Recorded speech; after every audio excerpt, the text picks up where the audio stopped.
A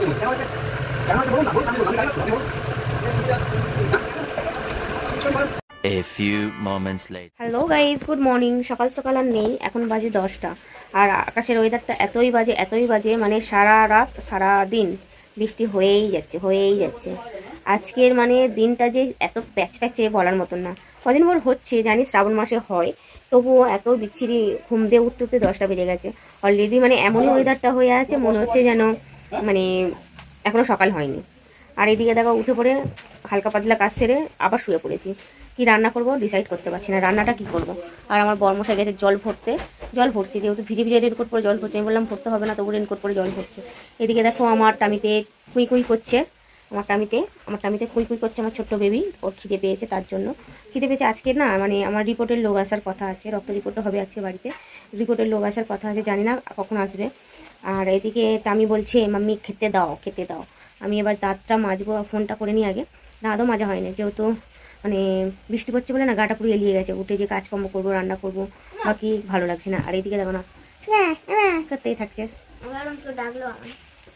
চলো দেখা যাক, রিপোর্টের লোকটাকে ফোন করি, আসে কি না আসে। সেরকম যদি আসে তো খাবো না, আর যদি না আসে খেয়ে নেবো, কারণ না খেয়ে দিয়ে রিপোর্ট আছে তার জন্য। চলো পুরো ব্লগটা দেখতে থাকো।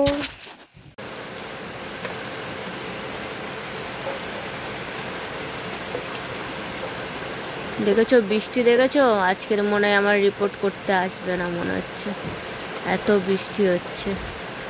আর আমাদের দেখো কলা গাছে কলা ধরেছে, এত ছোট ছোট কলা ধরেছে এবছর, আবার জোরে এসছে। এই ভিজে আমার বরমশাইটা জলটা ভরলো।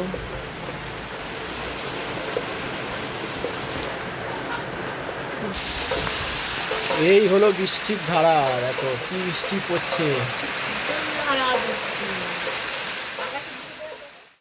চলো আজকের আর রিপোর্টের লোক আসবে না, তাহলে খেয়ে নিই। একটু চা করে নিয়েছি, চা করে নিয়েছি কেন বলো তো, গলাটা এমনি ব্যথা করছে। আর এদিকে চা আর মুড়ি খেতে কার না ভালো লাগে, আমার তো মোটামুটি ভালো লাগে। এই প্রেগনেন্সিতে কিছু খেতে পারি আর না পারি, মুড়ি চানাচুরটাই ভালোই খেতে পাচ্ছি। তার জন্য ঘরে 1 বালতি মুড়ি কিনে রেখে দিয়েছি, চা আর মুড়ি খাবো। কারণ ডাক্তার বলেছে আমাকে চা খাওয়া বারণ। তবু কি করব বলো তো, একটু গলা ব্যথা হলে না আদা চা করে খেতে ভালো লাগে।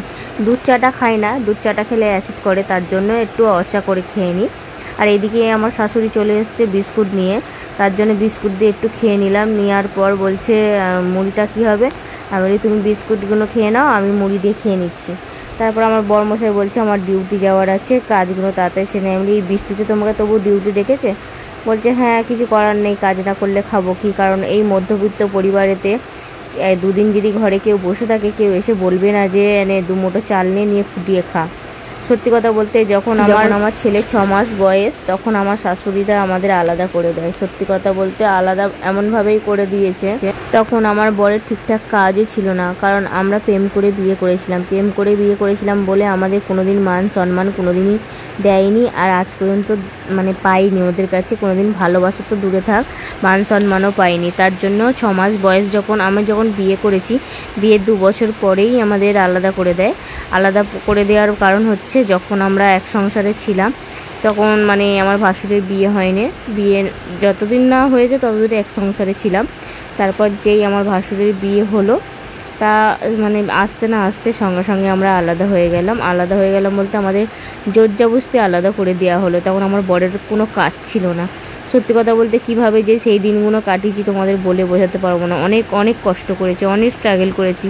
আমার বাপের বাড়ি দিয়ে চাল পর্যন্ত কিনে দিয়ে যেত, চাল বাসন, মানে আমার ঘরে যে কটা জিনিসপত্র আছে, বাসন বলো মানে থালা বাটি বলো, যাই বলো না কেন, সব আমার বাপের বাড়ি থেকে আমাকে দিয়ে গেছে। কারণ আমাকে মানে আমার একমাত্র মেয়ে বলে আমার বাবা মা আমাকে এত সাহায্য করেছে, এত হেল্প করেছে, এরম মনে হয় কেউ করেনি পৃথিবীতে। আমি যে এত মানে আজকের এই জায়গায় এসেছি সব আমার বাবা মার আশীর্বাদে। আমার বাবা মা আমাকে মানে যখন মানে মানুষের একটা কথা শুনেছি মানে এমনি যদি কারোর কিছু দরকার লাগে তুমি সাহায্য করতে পারবে, কারোর কিন্তু সংসার ভরাট করা যায় না, একটা কথা আছে। সেই ডায়লগটা আমি এখন বলতে পারলাম না, সত্যি কথা দুঃখিত।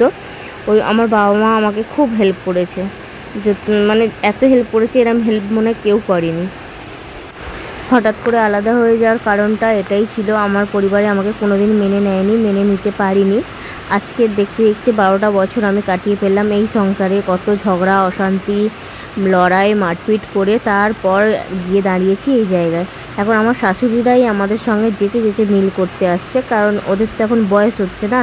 এক সময় কিষানের হাতে পয়সা ছিল না, মানে আমার বড়মশাইয়ের হাতে পয়সা ছিল না, এখন আছে, ওই জন্য আমার শাশুড়িরা আমাদের সঙ্গে থাকতে যাচ্ছে। আর এই দিকে দেখো আমি কতগুলো পেন্সিল নিয়ে চলে এসেছি, কারণ এই পেন্সিলগুলো আমার খুবই দরকার তার জন্য। আর এইদিকে আমাদের আজকে দুপুরের মেনু দেখো, ডিম সিদ্ধ, আলু সিদ্ধ মাখা, আর এটা হচ্ছে ঝিঙে দিয়ে ঝিঙে বাটা, ঝিঙে দিয়ে মানে একটা বাটা ভর্তা বলে, সেই ভর্তাটা করা হয়েছে। এদিকে আমাদের ভাত, কদিন পর আমরা হাঁড়িতে ভাত করছি না, ভাত না নষ্ট হয়ে যাচ্ছে, তার জন্য, যেহেতু রেশনের চাল খাই, গরিব সংসারে যা হয় তাই খাই। আর কালকে খাওয়ার মাংস তরকারি, এটা ছিল আমার ছেলের ভাগে। চলো ভিডিওটা এই পর্যন্ত, ভালো লাগলে লাইক শেয়ার কমেন্ট করে দিও।